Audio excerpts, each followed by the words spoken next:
kan so lank sê, doen daai ding.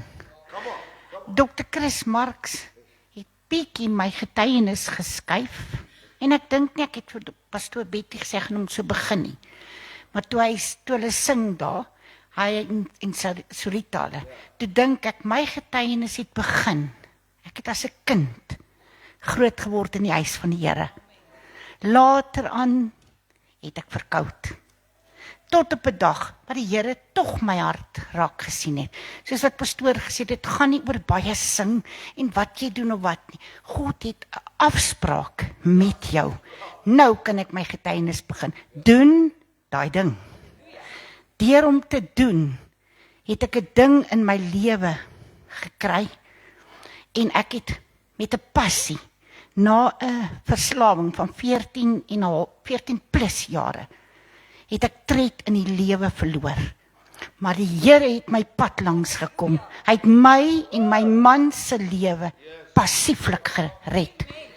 Dit het al my kinderjare uitgeskakel. 2023 het ek eers begin om te sê, Here, hier's ek. Here het my gevat, hy het my gevorm. Ons het Dr. Chris Marx se studie van die hart van God gedoen. En daarin het ek baie geleer. Ek het by Job geleer. Hy het alles verloor, maar sy geloof in God het hom getrek, het die passieflik sy fokus geskuif. En hy het van 'n ryk man het hy arm geword en God het hom, sê die Bybel, 2 keer wat hy gehad het, teruggegee. En so, toe het ek die hart van God by die berading, wat vir ander mense is, om jou te leer, om berading te doen, het dit my heling op my eie lewe gegee. Dit het my tye wat ek alles verloor het, my tred in my lewe verloor het die Here genees. En pastoor Betty het my bietjie berading gee, bietjie baie, okay. 800 kilos, om vir jou te sê, God is nie beperk. Ander spasie nie. Ons het in Richards Bay gebly, en hulle in Pretoria. En die Here het my heling gegee, op die studie van hart van God. Hom kan ek ook ten sterkste aanbeveel, vir mense wat in die Bybel wil leer, studie van die hart van God. Maar toe kom doen daai ding, vroeg in hierdie jaar.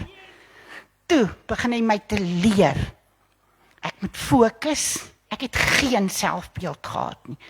Ek moes dinge in my lewe weer begin leer, wat ek vir jare nie gedoen het nie. Ek leer nou nog, en dan is ek lief om hierdie ou stukkie te sê, ek is nog nie waar ek is nie, maar ek is ook nie waar ek was nie, want God het my gevat, hy het my Jesus, hy het my omskep in dit wat ek vandag is, en ek kan vandag promoveer, doen daai ding se kursus, gaan vir jou werk, wanneer jy in die situasies was, wat ek was. En hy gaan vir jou deurvat, en as mense dit op die kamera hoor, as die Here dit vir my gedoen het, kan hy dit vir ander doen. En ek sê, doen daai ding, doen hom, en doen hom passieflik, eer aan die Here. Staan net so, ek wil net vir u sê dat daar was uitsprake gelewer oor ons sussie. Die dokters het vir haar gesê, jy sal nie weer jou breinkapasiteit kan gebruik as gevolg van die verslawing en dit wat die medikasie aan jou gedoen het nie. En jy sal nie weer kan leer, met ander woorde, nou kort gesê nie. En sy het so goed gedoen, sy het amper al haar vakke gekom met die hart van God. En ek weet, hierdie kursus gaan sy net so met vleiende vaandels doen. Dankie dat jy jou getuienis met ons kom deel, liewe Caroline.